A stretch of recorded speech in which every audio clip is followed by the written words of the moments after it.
ॐ स्थापकाय च धर्मस्य सर्वधर्मस्वरूपिणे अवतारवरिष्ठाय रामकृष्णाय ते नमः।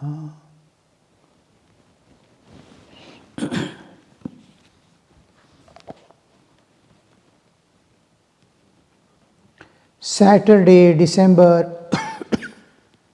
29th, 1883. It was day of new moon, Amavasya, auspicious for the worship of Divine Mother. At 1 o'clock in the afternoon, Sri Ramakrishna got into a carriage to visit the temple of Kali at Kali Ghat. He intended to stop at Adhar's house on the way, since Adhar was accompanying him to the temple. While the carriage was waiting near the north porch of the master's room, M went to the master and said, "Sir, may I also go with you?" Sri Ramakrishna is going to the temple of Kali at Kali Ghat. He is in the safe place on the bank of the Ganga river at Dakshineswara, where the Divine Mother has been invoked by his own divine presence and by Rasmani's intense desire to have the temple of Divine Mother. And he has worked day and night, striving to awaken the Divine Mother in that image, where he ultimately saw her emerging from that image, playing with him, merging back in the image, moving about here and there in various forms. And that Leela Kshetra, the sanctified Leela Kshetra is there. Sri Ramakrishna is going to see the Divine Mother, same Kali, in Kali Ghat temple. One factor is there, Kali Ghat is Puratana, of unknown past. It has been coming. The Dakshineswara Kali has been recently, after Thakur Sri Ramakrishna came there to invoke the Divine Mother first time after the temple was complete. His brother took the responsibility of invoking the Mother. After that, this is one of the differences. And when you go out and see, it is like a fish going out and seeing what this world is, when it will know the exact value of the water in which it is living. Revered Vinayakanandaji Maharaj used to tell us, once in a way at least, go to the other temples. You will know where you are, how safe you are, how beautiful is this world of divine, where worldliness is no more there.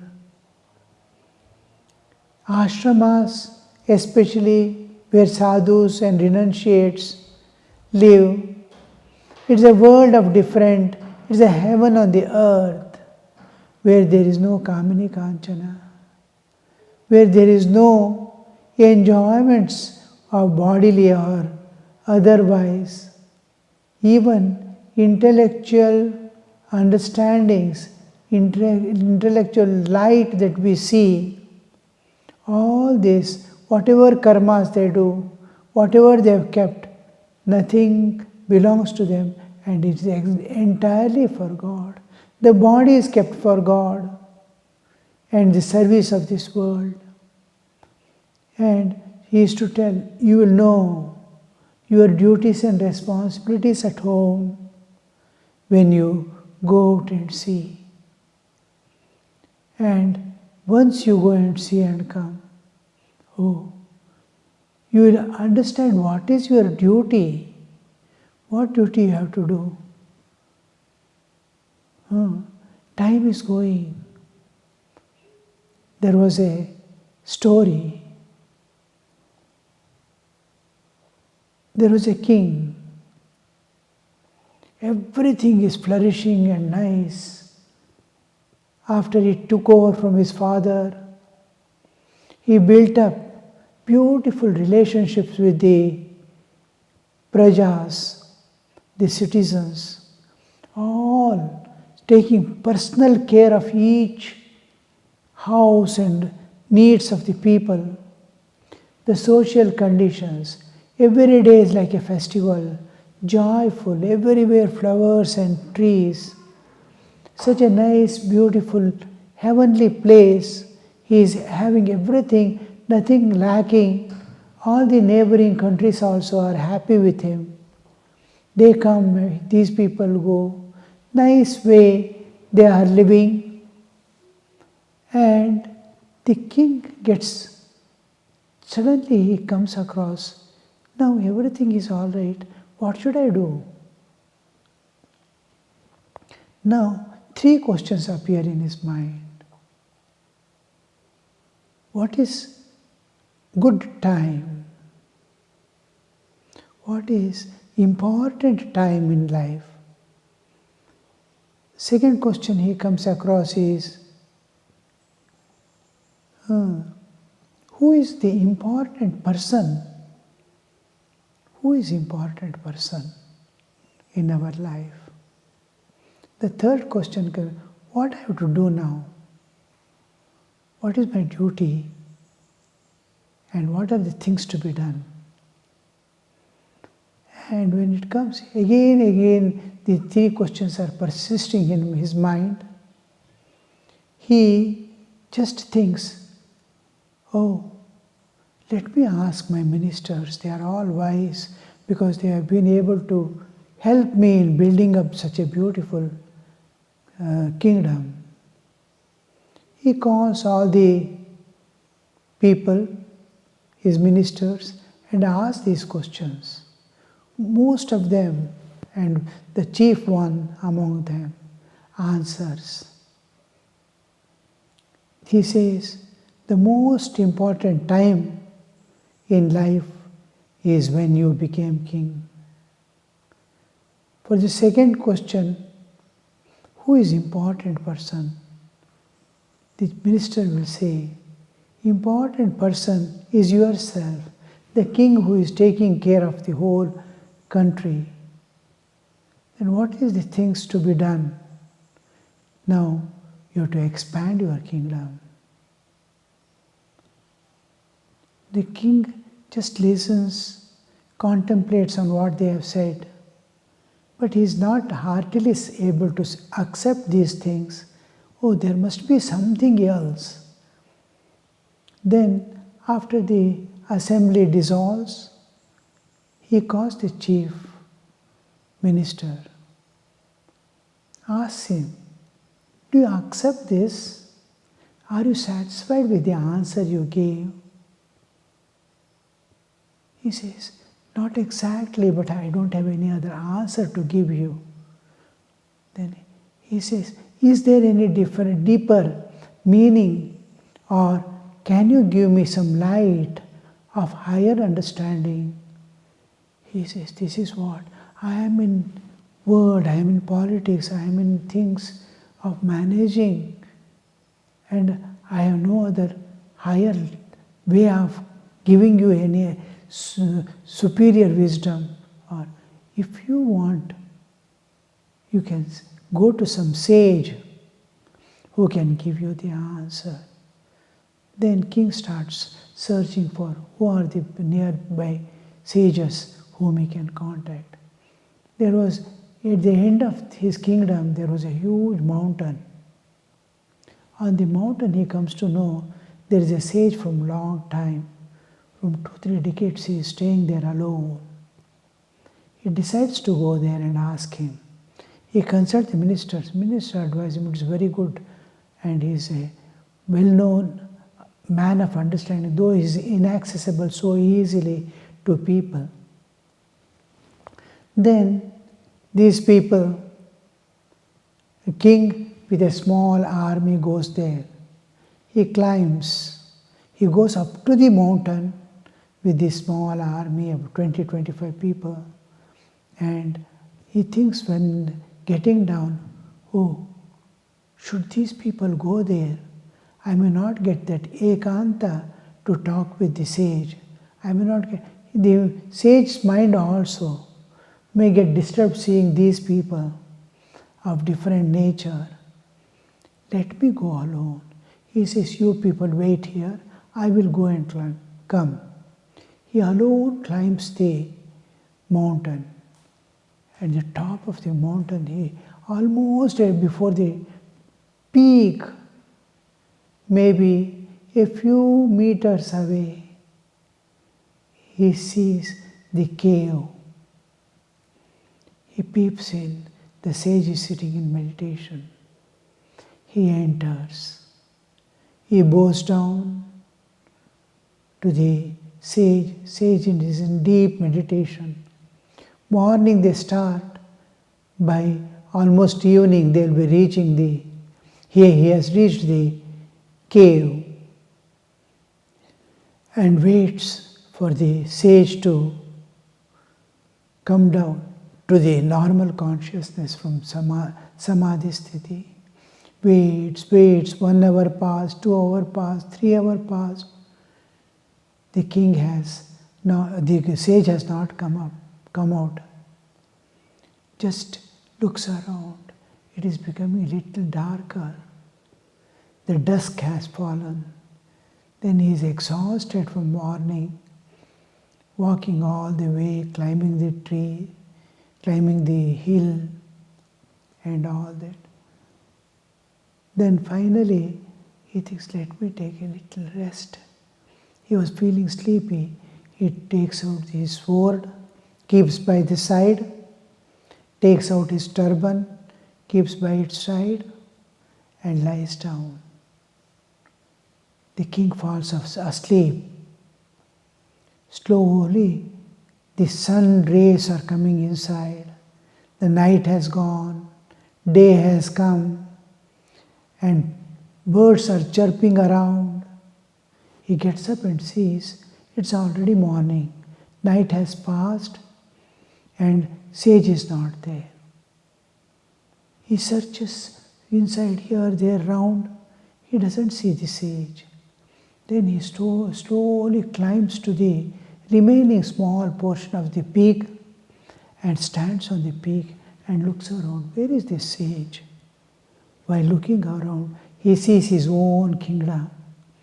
The vast, beautiful kingdom with so many towers and so many things, lighted, beautiful gardens, flowers, and people all running about here, there in the morning. Cows are going for grazing. Seeing all this, he feels happy. Oh, what a beautiful country, what a beautiful nation, what a beautiful people here. Oh, I need to sacrifice more for them. I have to intimately be with these people now after going back. And I have to express my gratitude to all this and serve them with love. All this he'll be thinking and standing and looking at it. There's a pat on the back. He turns back and sees the sage is standing there with his sword pointed to the king. He turns back and sees his own sword in the hand of the king, and his turban is in his armpit. Then he turns and bows down to the sage. Sage asks, well, what for you have come here? What do you want? He says, I had 3 questions to ask. I could not get the proper answer anywhere, nor from my own within. So I have come to you. He asks, what is your question? And he says, first question is, what is important time in our life? The second question is, who is the important person in our life?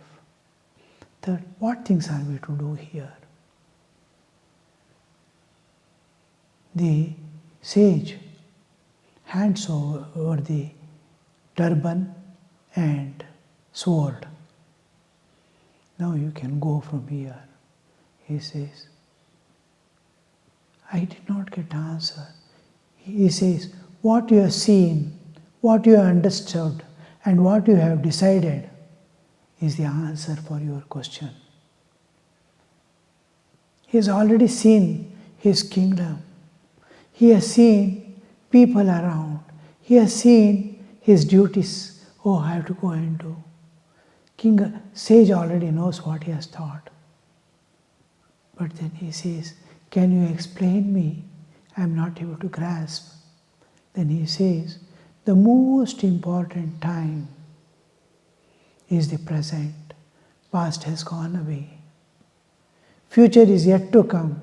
The present is the most auspicious and important time. And this time you should, every moment, the present you should not miss. That is the most important time. Then the second question, who is important person? The important person is who is with you and around you. Because others are far away, other things are far away. Other people are not to be seen. It is out of your sight. It may be most dearest person to you, but where is he now? The important person is who is next to you and who is around you. And the third question is, what is things to be done now? He says, to love and serve these people who are around you. Look into the need. A person is standing by the side. Look into him. What does he need? How can I help him? What does he need? How can I help him? These 3 things. Then he goes on to the sage and says, well, you have opened my eyes. I should not waste a single moment anymore. Present is entering into past. I have to rush back to the kingdom. The people around me, the people who are dependent on me, the whole nation, that is the important thing for me. And to love them, to serve them, to enter into their needs and give them whatever they need, help them to come up. A person may be needing education, another may be needing some money, another may be needing food, another may be needing something else of the transcendental realm. One may be aspiring for God. I have to help all these people now. He goes on to the sage and start going. When he is going away and getting down the steps, the sage calls him back. Please come here for a moment. He comes back. He says, look there. There is a pond if you want to drink water. It is fresh, fine pond, water.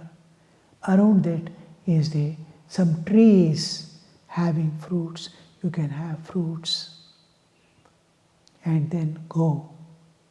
But remember one thing, days will not remain the same.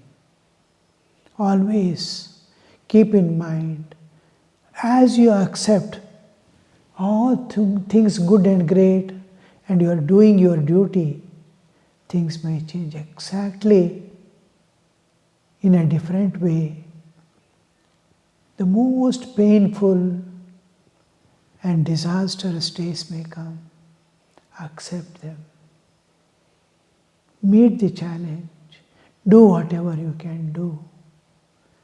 But don't revolt. You have to face and attend to the things. Times change. King bows down again and goes down. See, this is the most important lesson in our life. Every moment is so precious. In the house itself, everybody's need. Am I able to seek what they want? I am seeking what I want from these people. I have not been able to give what they want. I am not able to put myself in their shoes and see the things around. How much of need is there to build up the harmony at every level in our life, to bring about a peaceful atmosphere, joyful atmosphere amidst all things. Usually we see God has not deprived us of anything. All our basic needs are met. But with all that, our ego persists to seek something and demand something from others. How he should be, how she should be, how I should be. I have forgotten. So this is one of the important lessons that Sri Ramakrishna has gone to Kali Ghat to see the Divine Mother, to teach man where to stand, where to move, what God has given the feet. Go to the holy places. Beautiful places are there in the world, in and around your home. And then dawn, dusk, sunrise, sunset, the stars at night. Gaze at them. Feel the joy. Nature has given everything, but your mind is caught in some prison house in which you have entered yourself and you are holding on to that. Any moment you can drop those things. Awaken the love within. Be in a loving relationship with all, in spite of the things are otherwise. See, the thing is, somebody may insult you. What are you going to give in return? Tit for tat or love in return? This decides, are you evolving or involving? Evolution and involution. This decides what you are giving in return. Somebody was weeping. I asked, why are you weeping? He said, everything is going against my will. People are scolding, people are slighting, people are complaining about me. I'm unable to bear all this. I said, what in return did you give? Scoldings, ill will, curses, or love? This is the sainthood and animalhood. If I curse, if I dislike, if I start hating, I am entering into animalhood. I am in the process of involution, back to Stone Age. Similarly, if we are able to give love in return for all the harm that I have done, I am a saint. I am on the process of evolution. One day I will transcend the nature and enter the realm eternal of everlasting peace and bliss. This sacrifice, This tolerance, infinite tolerance, when a disciple comes to Guru, first thing he teaches is to cultivate intense tolerance, infinite tolerance, forgiveness, infinite patience. Have these things. Then he teaches rest of the things, righteousness and all. Because these are the things that are essential in man's life. Look at Sri Ramakrishna. He is taking someone, picking up here and there, and going to the Kali temple to show them the path to divinehood, to see now a visit, how Sri Ramakrishna acted there, how Sri Ramakrishna loved them, how he attended to all things of the life. Every bit of his walking, thinking, talking, feeling, expressions, everything is just for the welfare of world. And here the internal transformation of those who are with him goes on. This is how we see. This Ramakrishna is now going to the Kali temple.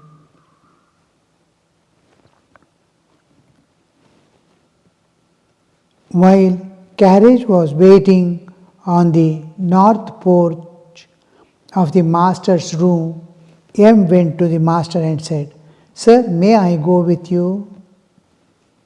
Master, why? M, I should like to visit my home in Calcutta. Has been there for a long time in Dakshineswara. Sri Ramakrishna reflected a moment and said, "Must you go home? Why? You are quite all right here." M wanted to see his people a few hours, but evidently the master did not approve. A small thing, you see, he is doing his spiritual practices, immersed, and he has done all arrangements. There is nothing for the people to worry about him or there. He has come with a cook also, brought all things for his own, whatever is needed, and people around are there to take care. At home also, he has made all the arrangements for a month or so. They have nothing to worry. Now, his going may disturb both of them. They must independently be able to grow nicely in his absence, because we all have to part one day.